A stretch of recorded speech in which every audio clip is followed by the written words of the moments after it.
Channel 24/7 এর সকল দর্শক বন্ধুকে জানাই ইংরেজি নতুন বছর 2024-এর অনেক অনেক শুভেচ্ছা। 1998 সালের 1 জানুয়ারি প্রতিষ্ঠা হয়েছিল তৃণমূল কংগ্রেসের প্রতিষ্ঠা দিবস উপলক্ষে ব্যারাকপুর জিমনেশিয়াম ক্লাব মাঠ থেকে আয়োজিত হল ব্যারাকপুর শহর যুব তৃণমূল কংগ্রেস সভাপতি তথা ব্যারাকপুর পৌরসভার পৌর পরিষদ সদস্য রাজা পাসওয়ানের উদ্যোগে প্রভাত ফেরি। তৃণমূল কংগ্রেসের দলীয় পতাকা উত্তোলনের পর এই প্রভাত ফেরিতে কয়েকশো তৃণমূল কংগ্রেস, তৃণমূল যুব কংগ্রেস, তৃণমূল মহিলা কংগ্রেস নেতৃত্ব ও কর্মী উপস্থিত ছিলেন। এছাড়াও ছিল রাজ্য সরকারের বিভিন্ন উন্নয়নমূলক প্রকল্পের ব্যানার। উপস্থিত ছিলেন ঢাকি আদিবাসী নৃত্য সম্প্রদায় এবং বিভিন্ন ব্যান্ডের সদস্যরা।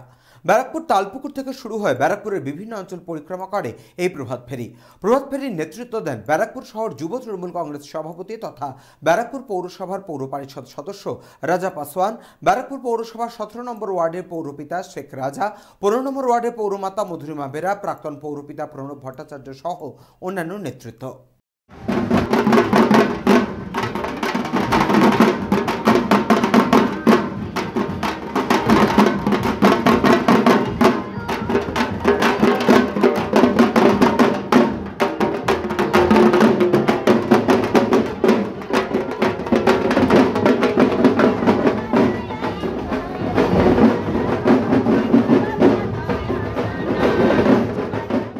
ব্যারাকপুর থেকে সৈকত গঙ্গোপাধ্যায়ের রিপোর্ট, চ্যানেল 24/7।